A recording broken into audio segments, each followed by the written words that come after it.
how young is too young for someone to know that they are transgender? People in chat were being really fucking annoying. I think that's a very, very good point by her, and it's not something that I ever thought about before.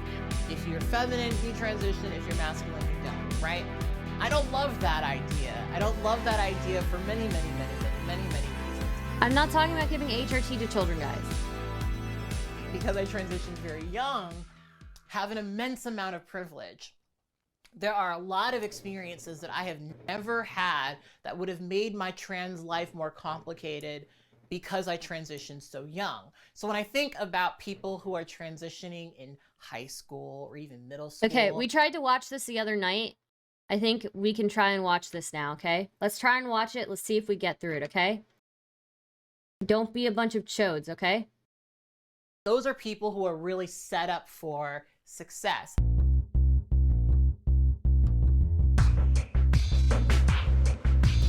Hey guys, it's Kat, and it's time for another episode of True Tea. I wanted to thank you guys for joining me for yet another episode of True Tea. We do these episodes every single month live on YouTube, and we also have a podcast where I do a call-in show the following Wednesday where I ask you guys for your brew of True Tea. Anyway, I wanted to remind you guys that we do the call-in shows on my Discord. Discord is basically where we've been hosting the call-in shows for the past couple of months. It hasn't been perfect, but it definitely has allowed more people to call in, and it's also allowed me to have a bit of a screening process. So theoretically, it is a better system. Thank you guys for bearing with me as I still figure out how to do all of this. Y'all know that I am, you know, like a 50-year-old when it comes to technology, so I really appreciate the patience. But anyway, we're gonna be having a conversation in this video about a complicated topic. So as per usual, I would highly suggest that you go to your kitchen and grab yourself something to drink.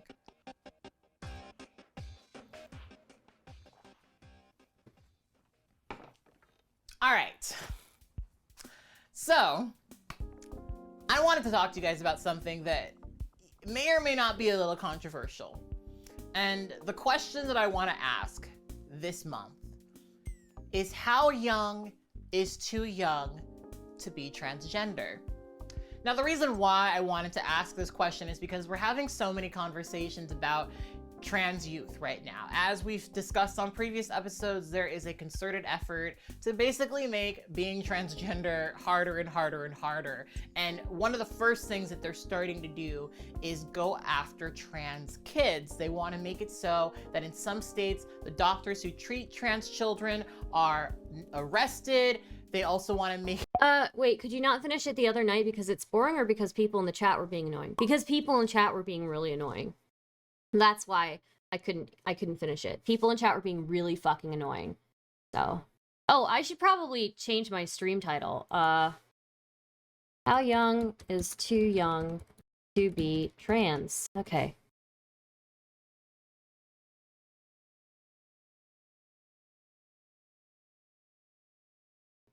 Don't be fucking annoying, chat, please.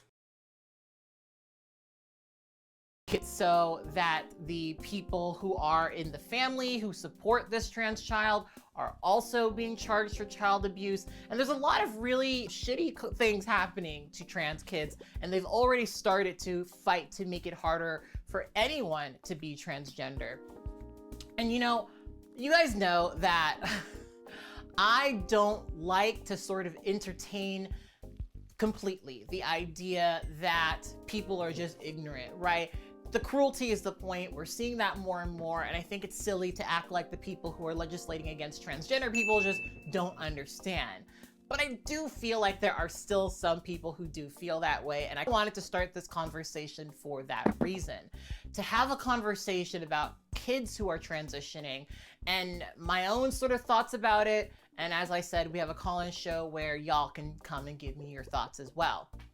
So I guess we can start from my own perspective. If you've been part of this channel for a while, you already know this story, but I transitioned fairly young. I started my medical transition at 19 years old. I started socially transitioning at 15/16, and I kind of started in a very gender-queer, Yeah, your last title on this video might not look good. LOL. Yeah. If people try to come at me or try to cancel me or whatever, I'll just tell them I was watching something prior to this. Fuckery kind of perspective, right? That was part of who I was for a really long time. I identified as queer. You don't know I anything about this enjoyed person. sort of existing in the in-between, and that was kind of a loud way that I expressed myself throughout life.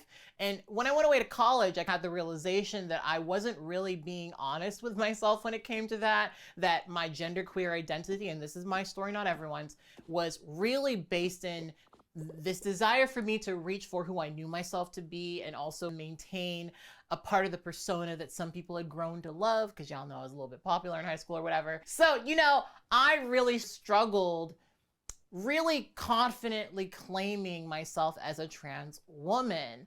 And when I went away to college, I realized I had no responsibility to be the person who I said I was the day before, and I started to physically transition.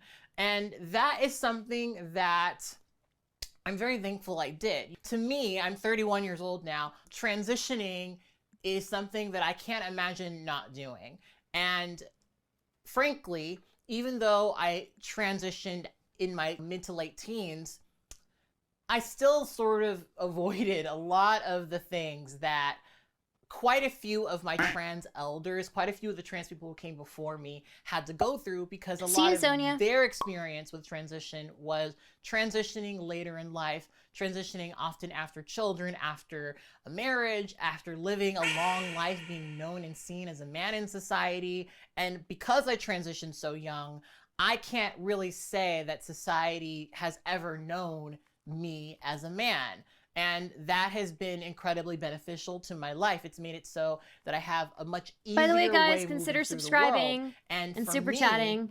That is kind of the reason I understand why people, when they find out that their child is transgender, want to support them. And let's start off by saying this. I feel like this is really important for me to make clear. I did not grow up with supportive parents, right? A lot of the hurdles that I faced in the earlier years of my life was related to that. A lot of the abuse and the grooming that I eventually experienced was really related to familial rejection that sort of made me feel like I needed to run away and find people who accepted me. And unfortunately, back then, the people that I found were groomers. The people I found were pervy old men who were more than happy to allow me to be who I was around them. And that was that, right?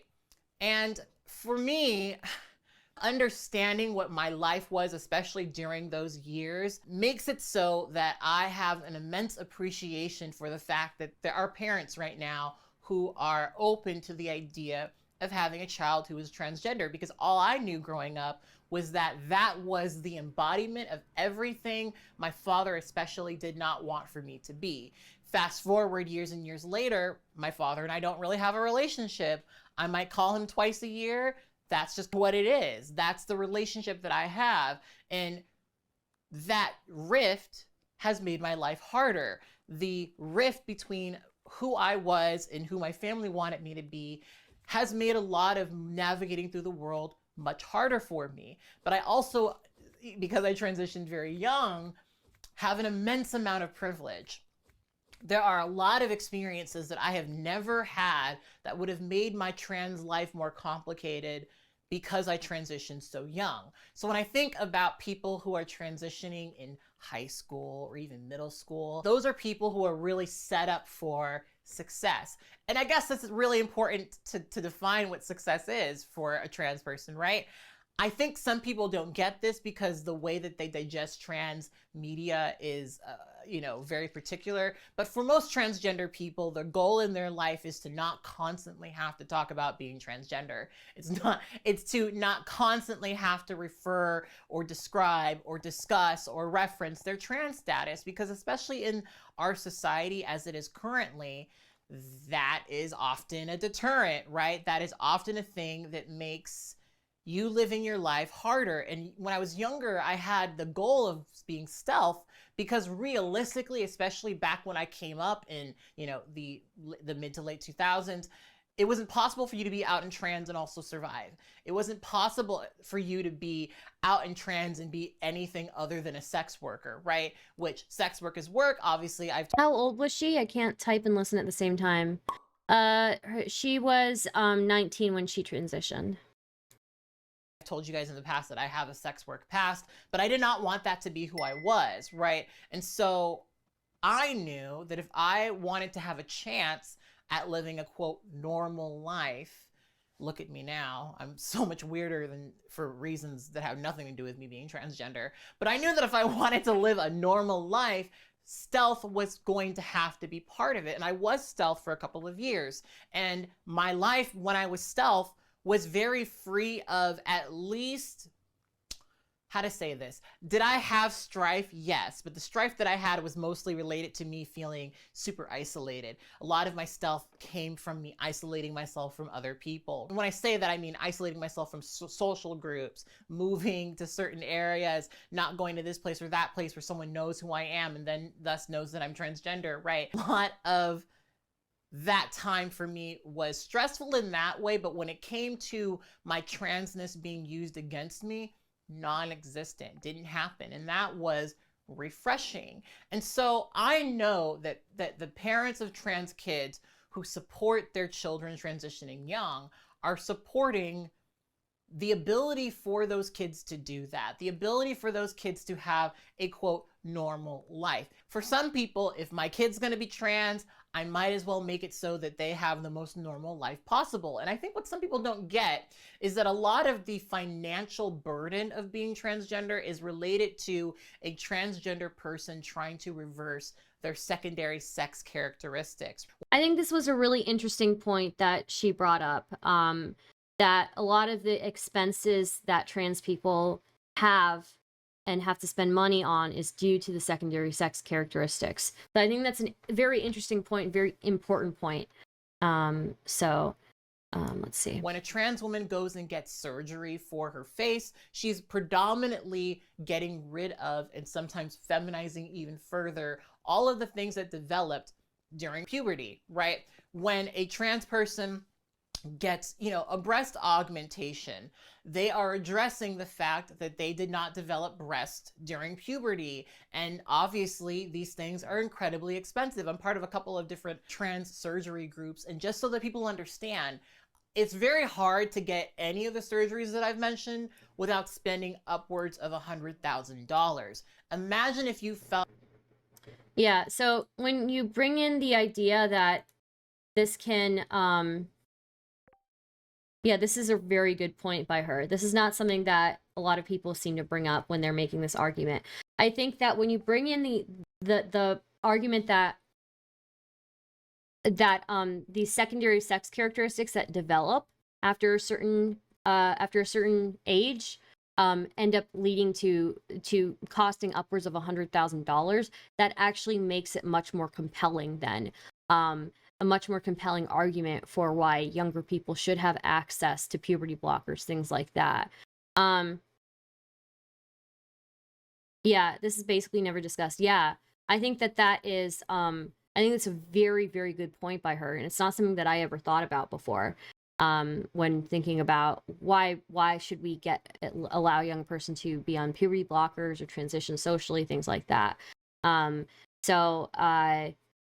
If it's preventing an expense later on that would be upwards of $100,000 and something that we know that they are going to need, then that kind of seemed kind of compelling to me. So,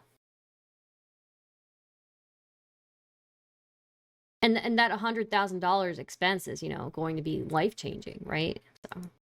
So, like, the only way for you to be able to start your life is if you spent $100,000. Now, because I transitioned young, I've never really had to do that. I've never had plastic surgery. I've never done anything, to my face. I mean, I've had a surgery that I won't talk to y'all about, but it has nothing to do with anything you see here. But I didn't have to do all of that. I didn't have to, in quotations, do all that to be able to live a functioning life. And so a lot of people don't understand why younger trans people are put on puberty blockers. But the reason why is so that those kids, when they become adults, have the ability to take their own transition into their own hands. There are very few situations where before someone turns the age of 18, they have a surgery, right? The only surgeries I've actually heard of people under the age of 18 having in terms of trans care relates to trans men specifically having top surgery, right? For people who might not understand the terminology, people who were assigned female at birth who identify as men removing their breast, right? That is probably the only time I've really heard of anyone having, you know, a pretty drastic, irreversible surgery. When you're trans and you want to get surgery, generally what ends up happening is your doctor will tell you that you have to be on hormones for a little while before you even start to entertain the idea of surgery, right? Like, I have pretty sizable breasts, but let's say that I didn't. Let's say that I started with a really flat chest and had to develop my breast. My doctor would not advise me, though this does happen, to get breast implants, because what would happen is my body would not have developed to create the space for it, right? If you get breast implants before developing breast tissue, what you usually get looks like a really hard balloon under skin, right? It doesn't look natural, right? So in order for someone to have a breast augmentation that looks natural, they would probably have to develop breast tissue. So, you know, there's really not, at least from what I've seen, if there's stories, y'all will have to let me know. There's not a huge movement of Puberty ends around 25, but most characteristics are fixed by around 17 to 18.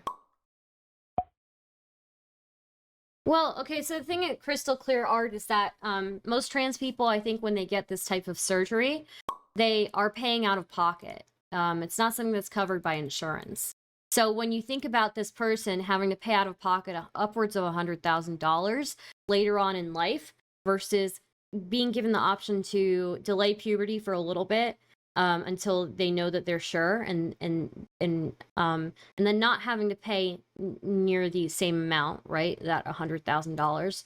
Then I think that makes kind of a compelling argument, right? I mean, we have been using puberty blockers since the 90s. For other things. People who are having surgeries before the age of 18, because before the age of 18, the vast majority of these people are not on hormones, right? The vast majority It's not compelling if their ability to have children is disabled.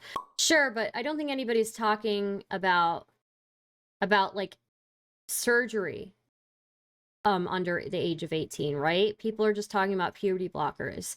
Do puberty blockers affect whether somebody can have children if they decide to just go through normal puberty afterwards? That's what I would ask.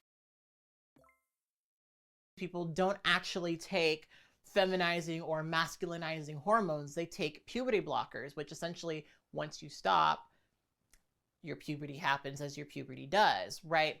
And again, that's something that will address all of the secondary sex characteristics that most trans people would try to subvert after. Yeah, but we're not putting children on HRT, right? Pickled pepper. We're not putting children on HRT. We're just giving them puberty blockers. And I think the blockers the blockers are I don't know if the puberty blockers do anything with reproduction or anything like that. I don't think they do. Puberty blockers may cause harm, though there's very little evidence. We've been using them for decades. Yeah, we've been using them since the 90s. But is it more or less harm than going through irreversible puberty? That's a good question, Bossett. Good question.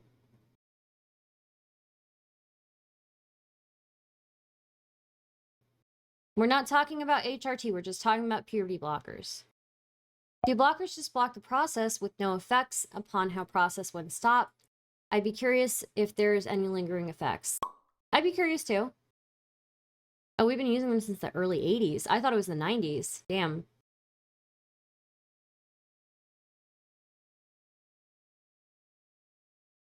Stardust, kids put on puberty blockers early never fully develop sexual functions. Do you have like the research for that? I would be interested in looking into it. That's not true.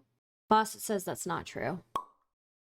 Why would puberty blockers be effective for trans girls? Well, it's to reverse. It's not to reverse. It's to prevent the secondary sex characteristics that would cause them to need plastic surgery later on in life, and that can cost upwards of $100,000.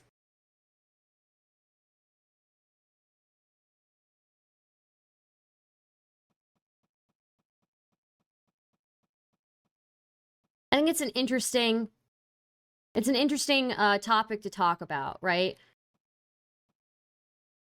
After they become of age and actually can elect for surgery, right? When I see a family supporting their trans kids, honestly, I mean, and maybe this is just because this has been a struggle in my life for so long, I think of the amount of money they're saving, the lack of burden that they're putting on their kid, because again, think of how you would feel if you had to spend over $100,000 to feel like you had to start living your life. Again, the goal of, I'd say, most trans people is just to be able to function. And I remember when I got to a point where I was no longer constantly referencing my transness. I was no longer constantly talking about being transgender. And it really did make everything in my life a lot easier. You know, there's a lot to be said about the negative aspects of gender assimilation as a trans person. Yes, we could talk about that. Maybe that'll be another episode, right? But I also cannot deny that the moment I changed my name, changed my gender marker, and hormones zhuzhed me just a little bit, I lived a much more comfortable, happy, productive life because I wasn't constantly having to talk about, focus on, and derail every conversation to talk about being transgender. That's just, it was no longer a thing I was doing, right? And so I think that when you are a trans person and you understand yourself as trans at a young age, you know, here's the thing. I think that, you know, all right, I'm going to say this and I don't know how people are going to feel about it, but looks like to some degree, looks like she's thinking things through. Being Riri. Okay, we're going to. Can we get a timeout on Mr. Riri? Can we get a timeout on Mr. Riri? There's the ideation risk and understanding that impact. Wait. Let me see. Boss has been posting links real quick. Okay.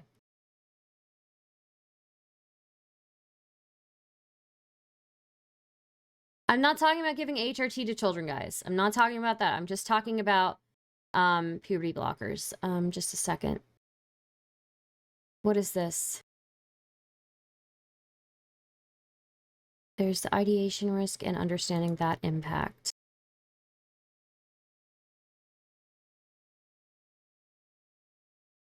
All right, let's resume the rest of this video, okay? I think it's interesting. I think that there is a lot of beauty in being able to explore, right? And what I mean when I say that is because I started from a very genderqueer, not necessarily here or there perspective, I was allowed to really feel the wide breadth of gender, the wide breadth of gender expression and identity, right? I was able to exist in a very amalgamous way that didn't exactly put labels on it. Didn't really say I was this or that, right? And that sort of freedom allowed me to really figure out who the fuck I was, which was a binary trans woman. And I do appreciate the fact that I had that because it just made me understand myself so much more. You know, some people, and I don't know everything about all trans kids, but some people are under the impression that kids are coming to this understanding. You have to choose a path that minimizes harm. Yeah, I guess we have to think about what path minimizes harm the most. That is the question.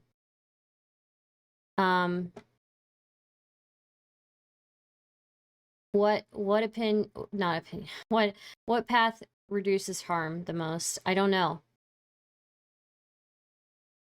I had a friend who I don't speak to anymore who's trans, came out years ago, when a few years ago, when asked they knew they were when they knew they were a woman, they said young, I think somewhere in that 6 to 9 year age range, if I remember. Interesting. I just think that whether it's right or wrong, it should be between the parent, kid, and their doctor. I don't know why anyone else has to get involved. I tend to agree with that. I think we should be. I think we're getting involved. Like, the government gets involved in what doctors and medical professionals do too often. I think that needs to be something that we need to start referring to doctors and seeing what the research says and seeing what they say about things, right? Standing of themselves very easily and very quickly. Doctors are pushing them in one direction. Society's pushing them in one direction. And I think that's a very interesting thing. I'm not a kid who's gone to a gender clinic anytime recently, but one thing you become very aware of when you're transgender is that being trans is not easy. Being a person who has to pursue these things is not easy. It is actually very distressing. It is actually very frustrating to exist in this way. And like I said, most trans people want to just function. And so they're going to try to do everything they can to do that. And for a lot of people, that does mean assimilating into a binary gender ideal. I don't think everyone should have to be pressured to do that, but I also understand why it happens, right? I also understand why, for some people, it is safer for them to. Every case needs to be individual. Neither the parents, nor the child, nor the doctor should decide without engaging with each other. Sure. Sure, I can agree with that. Choose this really, really, really far side, this really, really, really particular, I'm going to fully transition, whatever that means for you, and be the opposite gender of which I was assigned at birth, right? Like, that's something that I understand, especially thinking of survival.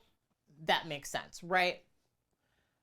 I guess, because I don't know how everything is, I doubt that anyone's being pushed into being transgender. What I really like seeing in parents is like we're gonna let you do what you want in terms of your gender. We're gonna make sure you're safe. We're gonna make sure that you're age appropriate, but we're gonna let you explore. Because I really think that the ability to do that really does allow people to really know, right? Here's the problem I have with this, right? I'm thinking of what would have made my life better as the adult that I am now, right? I don't know how I would be back then. I don't know if I had very accepting parents who put me on puberty blockers.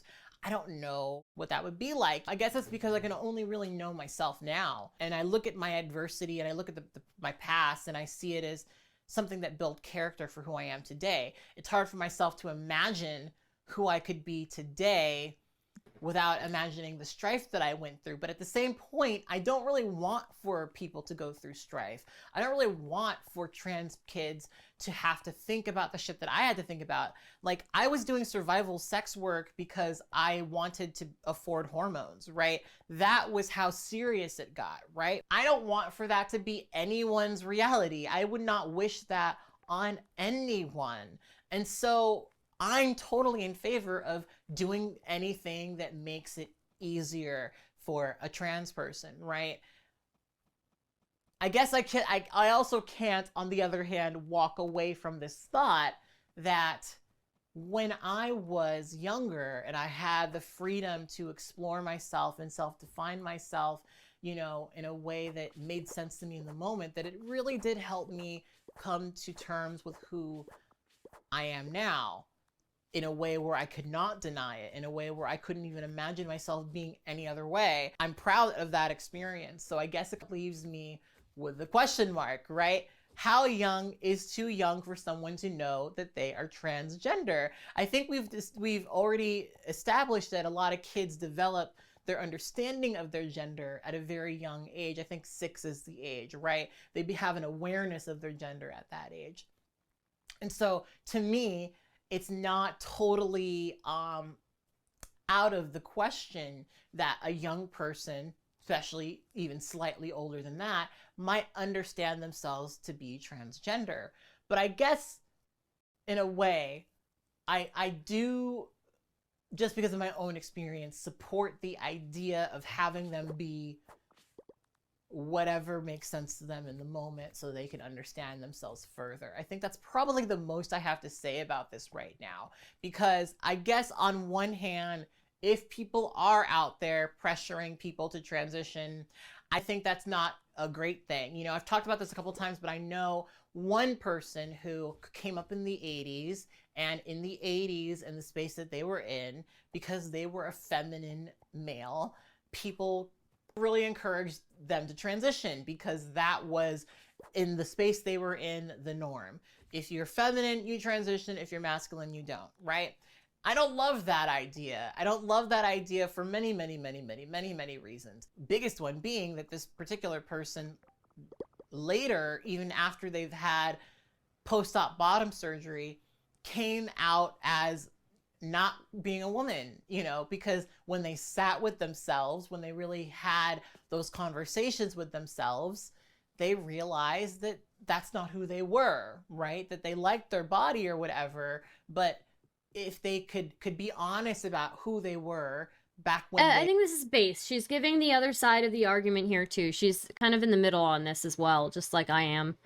So they started, they would have probably enjoyed just being a little feminine boy, right?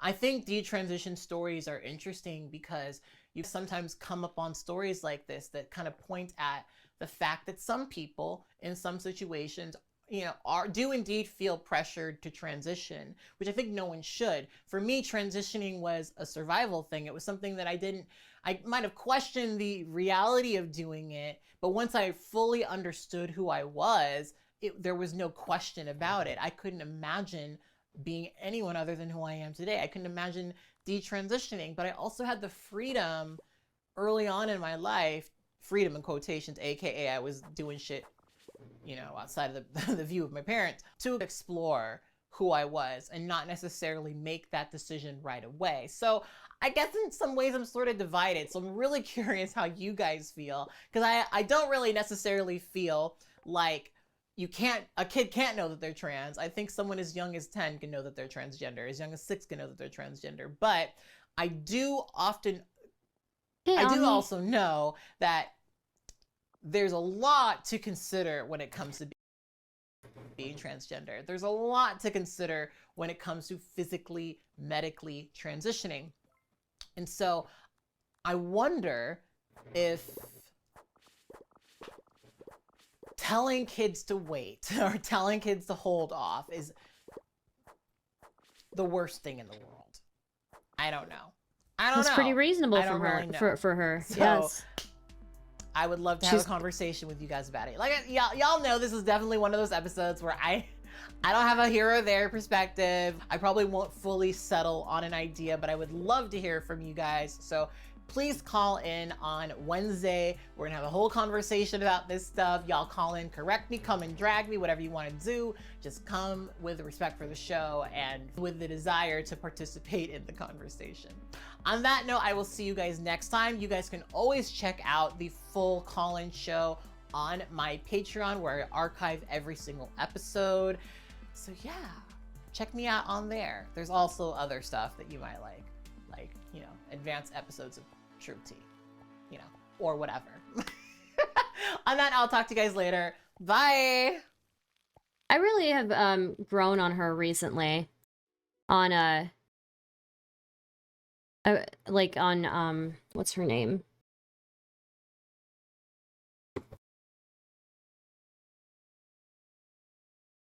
To be able Kat to live Blaque. a functioning life. I've really grown on her recently. I really do. I've liked her stuff. Yeah, her stance is yeah, pretty even. And she gave a perspective I didn't really think about before, you know, because before that she mentioned how people will spend upwards of $100,000 on reversing those secondary sex characteristics. That didn't even cross my mind. Before, I couldn't really think of a super strong argument except for the ideation issue, right? But when she brought that up, that really opened my eyes to something new. So I think that was a really good presentation of a different side from her. Subscribe and get a voucher for immediate experiential pleasure. True. Very true.